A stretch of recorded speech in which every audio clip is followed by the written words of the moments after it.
Merci à vous de nous rejoindre en direct pour cette 17e édition de Format Start qui se poursuit sur notre antenne avec plein de directs, vous le savez, tout au long de la journée. 3e direct qui va avoir lieu dans quelques instants. On va parler de Le Mans Université, des plateaux avec différentes thématiques et différents intervenants pour répondre à toutes vos questions. Vous qui êtes derrière votre téléviseur, votre écran de téléphone, vous collégiens, lycéens, étudiants, parents d'élèves ou vous qui êtes peut-être dans la vie professionnelle et qui souhaitez reprendre une formation, c'est vous qui avez la parole en posant vos questions. Vous le voyez à l'antenne en allant sur le site evals.fr.code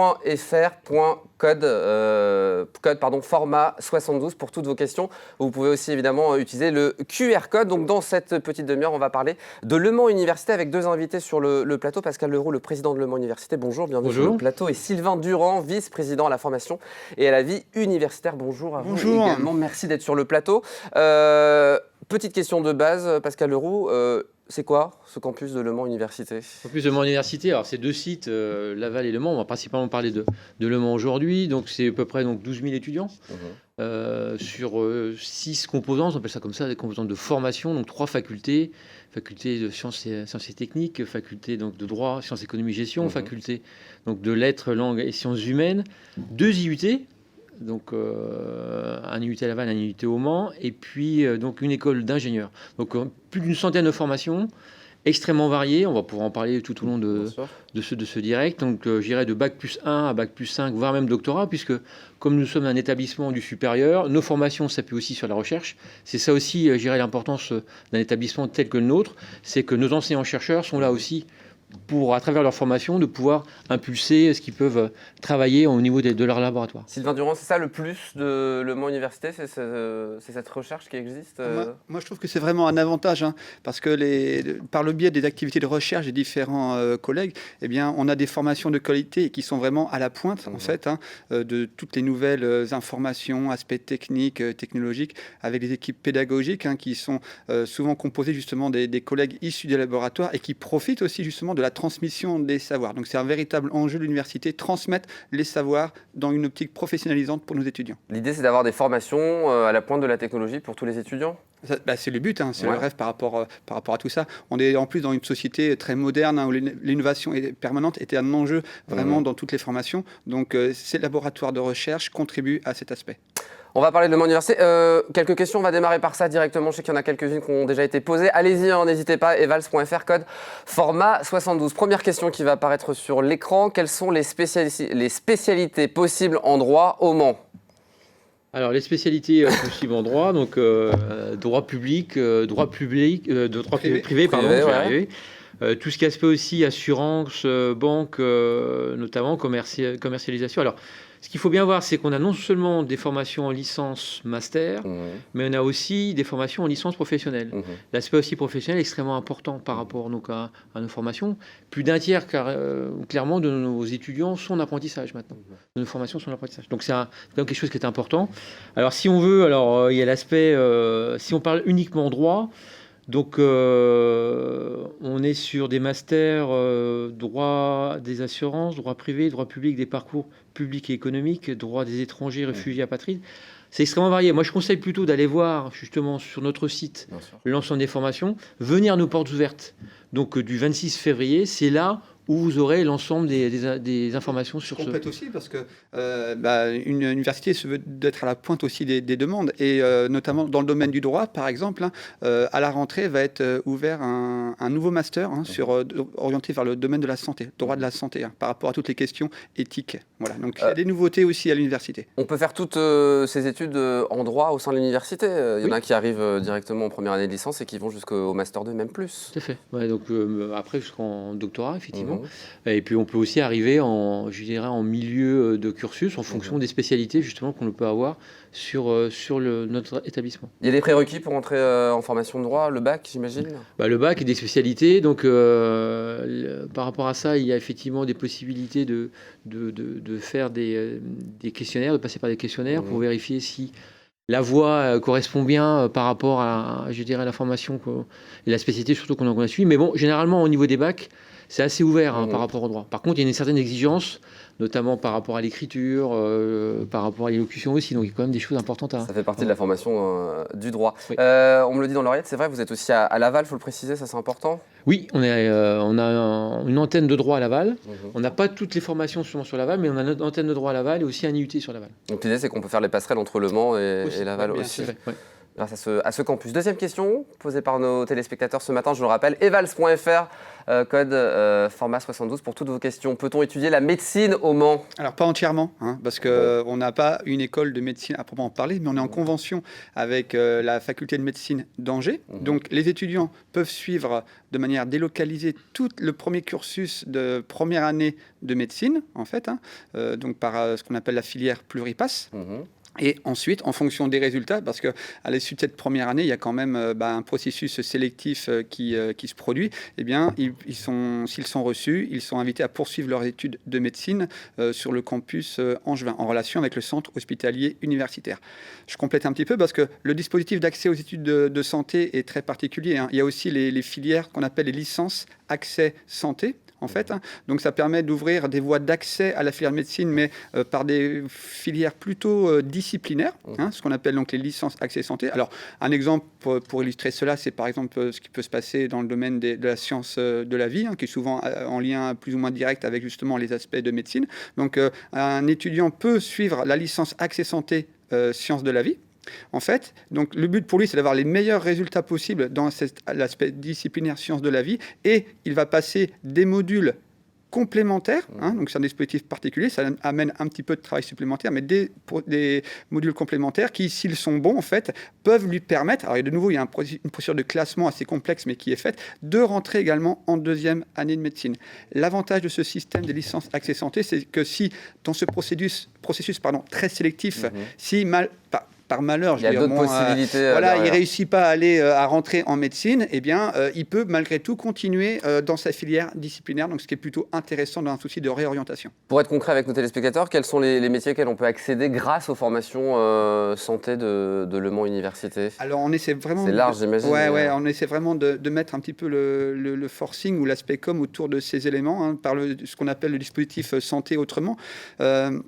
C'est quelque chose que je défends beaucoup, puisque moi-même, étant originaire du STAPS, j'ai travaillé dans la filière activité physique adaptée et santé. Et donc, par exemple, on forme des étudiants pour être professeurs d'APA dans les centres de rééducation. Donc, finalement, quand on regarde la définition très générale de la santé, avec tous les facteurs qui peuvent influer sur la santé, eh bien, on n'est pas obligé de faire nécessairement que médecine pour travailler dans le domaine de la santé. On a cité tout à l'heure l'exemple du droit de la santé, en fait, qui permet d'aborder sur des aspects, par exemple, beaucoup plus éthiques des politiques gouvernementales ou autres, par exemple. Il y a toutes les procédures d'analyse biomédicale, par exemple, avec des formations qui peuvent être suivies pour ça dans nos UT. On a un master écotoxicologie et environnement, par exemple. Donc, il y a vraiment tout un tas de... Ça foisonne. Et on peut rattraper un processus santé à un moment donné dans sa formation, même si on a suivi une autre formation avant. Autre question à présent de nos téléspectateurs ce matin. La presse parle de l'élargissement au Mans des possibilités en faculté de médecine. Est-ce le cas et quelles sont les nouvelles possibilités? On a plus ou moins répondu, Sylvain. Oui, je pense que c'est essentiellement de l'ordre des filières d'accès santé, donc la pluripass, donc on va dire qui est l'ancêtre de la filière classique qui est la logique, l'ancienne filière classique de médecine, et puis ces licences accès santé. Quoi qu'il en soit, pour l'instant, le nombre de places en médecine à partir de la deuxième année, par contre, ça reste constant. C'est plutôt les modalités d'accès qui sont plus variées. Est-ce qu'il y a une autre question? J'ai pas entendu. Ah oui, une dernière question. Quelles sont les licences professionnelles liées à la culture proposées à l'Université du Mans? Je vais interroger le président, Pascal. Alors, sur l'aspect culture, quand je regarde, il y a les licences en gestion de projet et structures artistiques et culturelles. Ouais. Donc, qui est une licence professionnelle au niveau de la faculté des lettres, langues et sciences humaines. Très bien. Qui avec un parcours, donc gestion, développement des structures musicales notamment. Ça, c'est une particularité. Il n'y a que 2 parcours comme ça en France, dont celui-là. Voilà, donc c'est un moyen là, de pouvoir accéder à ces métiers artistiques au niveau de la culture aussi.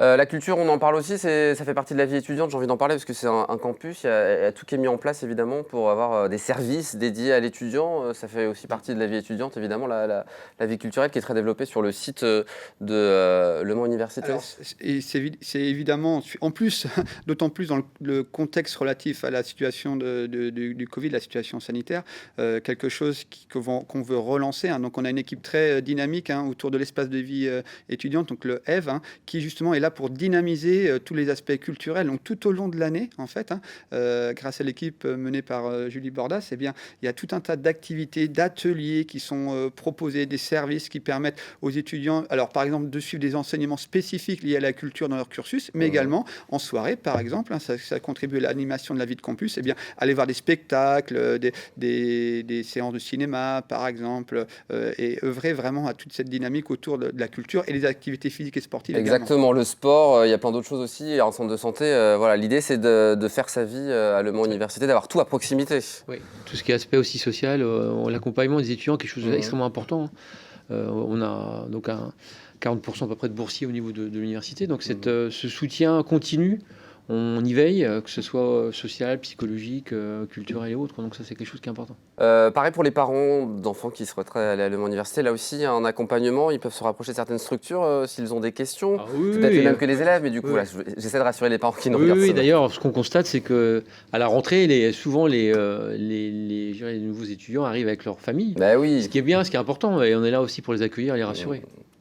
Autre question de nos téléspectateurs posée ce matin. Quelle est la filière sonore? Est-ce qu'il y a une filière sonore à Le Mans Université? Il y a une filière acoustique. Acoustique. Voilà, donc on entend beaucoup parler actuellement avec la biennale de Le Mans sonore. Alors c'est lié, c'est clair, on est lié. Alors on n'a pas des ingénieurs du son clairement, mais par contre l'ensemble de nos formations, notamment à l'acoustique, peut avoir après une insertion professionnelle vers le son, sans aucun problème. Donc il y a toutes les bases. On est vraiment sur l'aspect acoustique, l'aspect scientifique par rapport à ça, c'est la science du son, l'acoustique.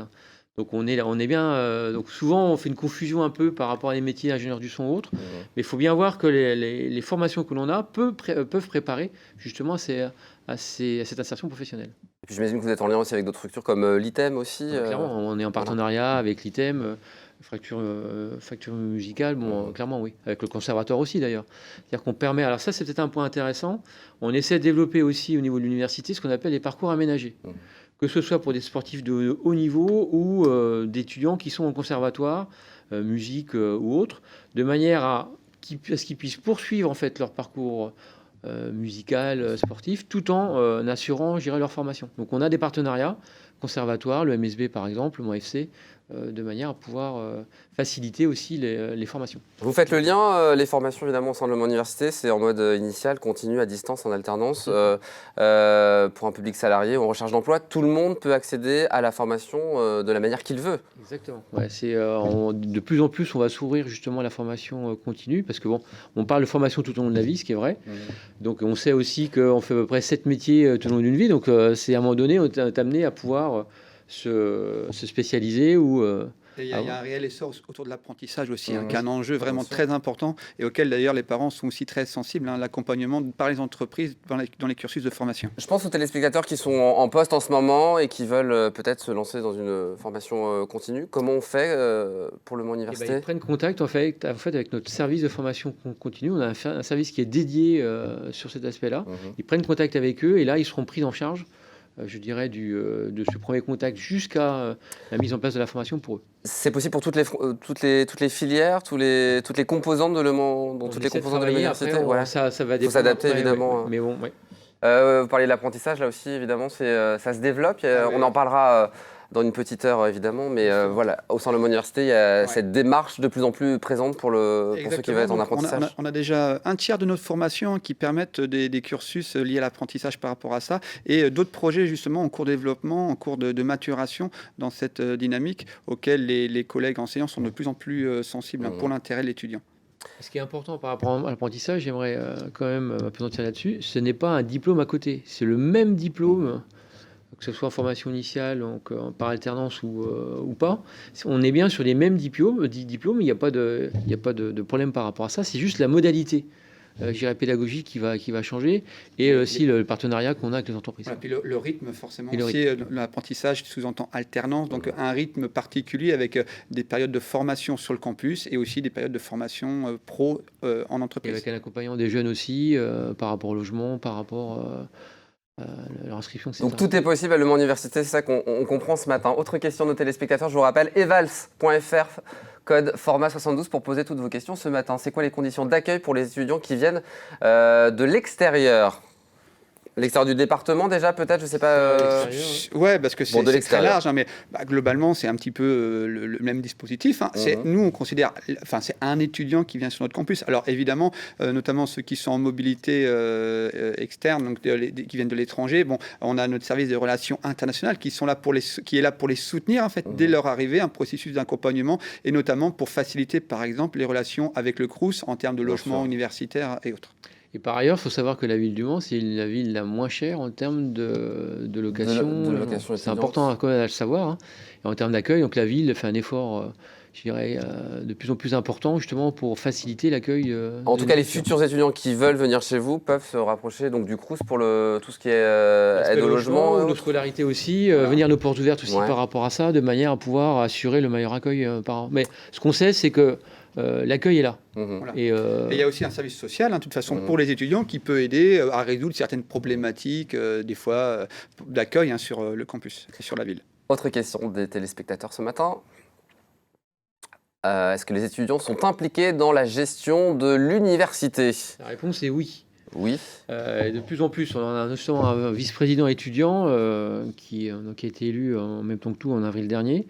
Et là, on a une volonté vraiment d'associer les étudiants de plus en plus au niveau de l'établissement, de manière à ce qu'ils puissent non seulement participer à nos différents conseils qui permettent de gérer l'université, mais aussi à travers la vie quotidienne, mais aussi qu'ils puissent donner leur point de vue sur les aspects pédagogiques ou autres, et via la vie associative aussi. L'idée, c'est de rester en phase avec la vie professionnelle aussi, à travers leur regard. Il y a ça aussi, puis aussi savoir un peu quels sont leurs besoins. Hein. Les besoins évoluent aussi.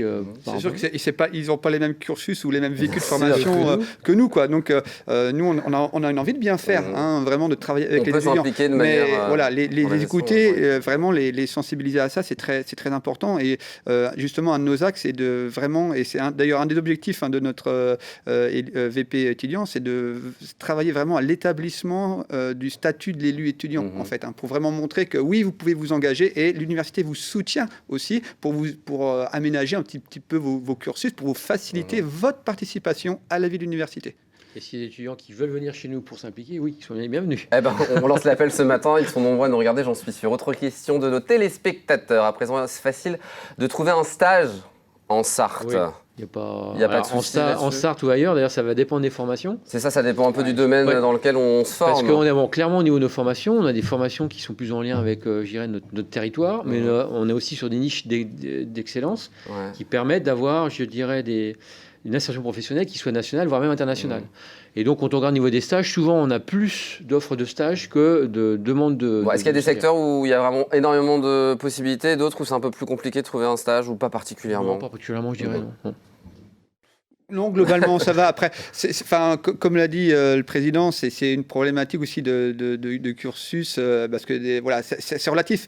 Plus vous avez d'étudiants dans une formation, quand on leur demande de faire un stage, évidemment, plus on peut comprendre que c'est un peu plus compliqué. Donc, il y a aussi un travail d'accompagnement qui est fait avec les équipes pédagogiques pour assurer à ce que tout le monde puisse trouver un stage. Et c'est aussi vraiment un axe qu'on essaie de renforcer dans nos cursus de formation, avec notamment une demande qui a été faite à l'ensemble des filières de licence 3 de pouvoir proposer un stage en milieu professionnel, parce que c'est vraiment un enjeu important pour le devenir et l'insertion de nos étudiants.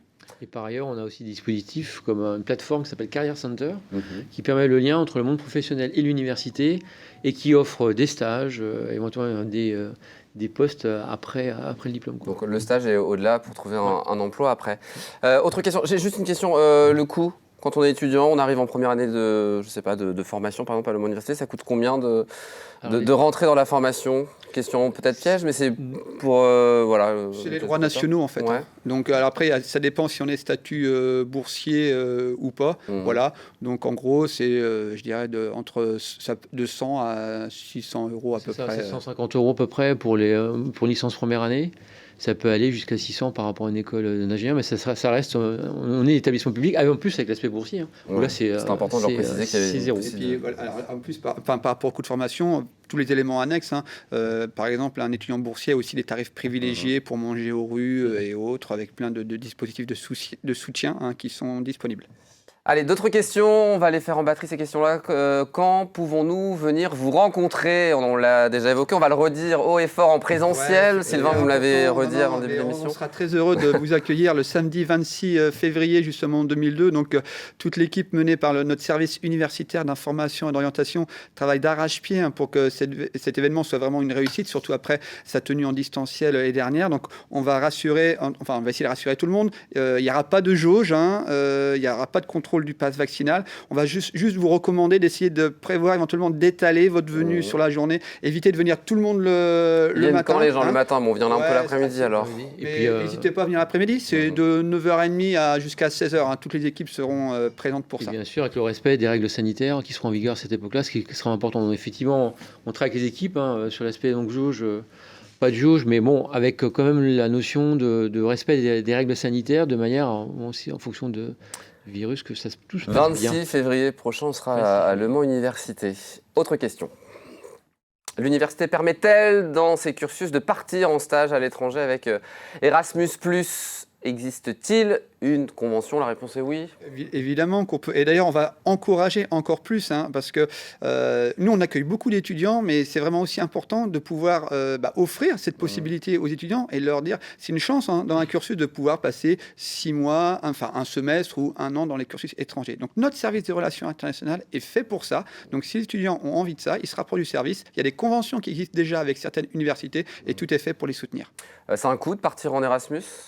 Alors, il y aura toujours un petit peu, il y a un petit peu de coût, mais il y a des bourses qui peuvent être obtenues par rapport à ça. Après, en fonction des conventions avec les universités, par exemple en termes de logement, il y a des logements qui peuvent être mis éventuellement à disposition. Donc après, tout dépend de la cible, de la formation. Mais bon, il y a toujours un petit peu de coût malgré tout. Mais il y a des aides qui existent aussi. C'est pour les formations en mode initial, du coup, Erasmus, ou ça peut s'adapter en apprentissage aussi, par exemple? Alors, apprentissage, c'est un peu plus compliqué, mais c'est beaucoup par rapport aux formations initiales, même au niveau master, par exemple, également, bien entendu. Mais par contre, il peut y avoir des stages à l'étranger pour les étudiants en alternance aussi. Ils sont possibles. Ouais. Autre question de nos téléspectateurs ce matin sur evals.fr, code format 72 ans, je le rappelle. Pour les personnes en situation de handicap, du coup, tout est adapté évidemment à l'université. On essaie de les favoriser au mieux, bien sûr, la poursuite des études pour ces étudiants qui ont bien évidemment les mêmes droits que les autres à poursuivre des études. Donc on a un pôle handicap en fait qui travaille justement avec les personnes concernées pour être en relation avec les équipes pédagogiques et mettre en place les différents éléments nécessaires pour le bon suivi des études, ce qui peut passer par des aménagements spécifiques, notamment par exemple quand on passe les examens, les accès à des salles, etc. etc. Donc ça fait partie bien sûr et tout à fait, je dirais même heureusement, du dispositif d'accueil qui est proposé par l'université. Une question. Et le tutorat à l'université du Mans, est-ce qu'il y a du tutorat? Oui. Alors, tutorat justement, notamment à l'arrivée des étudiants en première année. On commence par un tutorat d'accueil qu'on va d'ailleurs. C'est quoi le tutorat, monsieur Leroux? C'est quoi le tutorat? Parce qu'on peut se poser la question. C'est multiple. Alors, le tutorat est multiple. Ce qu'on appelle le tutorat d'accueil, c'est en fait de permettre aux étudiants qui arrivent sur l'université de mieux connaître l'université, de mieux connaître les services, de mieux connaître les associations. Voilà. Un accompagnement, un peu un parrainage entre les étudiants qui sont installés et les étudiants qui arrivent. Par ailleurs, le tutorat, c'est aussi au cours justement de l'année de pouvoir apporter un soutien aux étudiants dans leur formation. Pour une méthodologie, parce que c'est vrai, quand on arrive du lycée à l'université, il y a des modalités différentes, je dirais, de de formation. Donc là, on va les aider aussi. Encore une fois, c'est souvent du tutorat, ce qu'on appelle par pair, tutorat de pair, c'est-à-dire des étudiants qui vont tutorer, aider. Le troisième année qui va aider le première année ou ainsi de suite. Donc ça va être soit sur la méthodologie de travail, soit sur du disciplinaire, en fonction, les bacs ont beaucoup évolué, donc en fonction des besoins des étudiants. Donc là, c'est ce qu'on met en place, notamment au niveau licence, et qu'on va de plus en plus généraliser, et qui fonctionne très bien. Une dernière question avant de se quitter. Si vous deviez résumer, pourquoi venir à l'Université du Mans et pas ailleurs? Ah, ça c'est pas mal, c'est pour vous, monsieur Leroux. Ah ouais, c'est pour moi. C'est vous le commercial de la boîte. Eh ben, clairement, c'est parce que on est pour moi une université, je l'appellerais de proximité, c'est-à-dire qu'on essaie vraiment d'être au plus proche de nos étudiants, dans l'accueil, dans le soutien, dans la formation, dans leur implication même au sein de l'établissement. Et par ailleurs, le campus, on a l'ensemble des formations sur un même campus, et qu'un campus qui est agréable à vivre, avec tout ce qui est aspect culturel aussi, sportif, avec un tramway qui arrive au cœur de l'établissement, donc qui permet aussi de pouvoir rayonner sur l'ensemble de la ville. Donc c'est un campus qui respire, je dirais, la joie de vivre et qui a vraiment à cœur de pouvoir accueillir au mieux ses étudiants. Merci beaucoup d'être venus sur le plateau tous les deux, de nous parler de Le Mans Université. C'était notre troisième direct. Un mot supplémentaire? Mais oui, mais j'allais le dire. Évidemment, on se donne rendez-vous le 26 février pour les portes ouvertes de Le Mans Université. Si vous avez évidemment d'autres questions, si vous voulez y aller, c'est en présentiel le 26 février prochain, tout au sein du campus. Merci beaucoup d'être venus sur le plateau. On va poursuivre notre journée, parce que c'est pas fini. Plein d'autres directs. Vos questions, evals.fr, code format 72 pour la suite. Je vous retrouve exactement dans quelques minutes à 12h30 pour parler des possibilités d'apprentissage dans le département. D'ici là, un numéro de perspective présenté par Pascal Brulon sur le pôle commerce, gestion, informatique. À tout à l'heure dans une petite demi-heure. Ne bougez pas. Comment profiter au mieux de Formasart 2022, édition connectée, les 28 et 29 janvier. 3 portes d'accès vous sont proposées. Le site formasart.fr, avec notamment la liste exhaustive des portes ouvertes. La télévision LMTV Start, ses reportages et plateaux thématiques en continu et vos questions aux intervenants en direct le samedi. L'application à télécharger Imagina pour accéder à des informations par secteur d'activité, diplôme envisageable, établissement de formation et leurs coordonnées, à la liste et aux horaires de tous les webinaires proposés les 28 et 29 janvier et à un choix de 200 plages de rendez-vous individuels pour être guidé dans votre orientation. Formasart 2022, une édition interactive et connectée.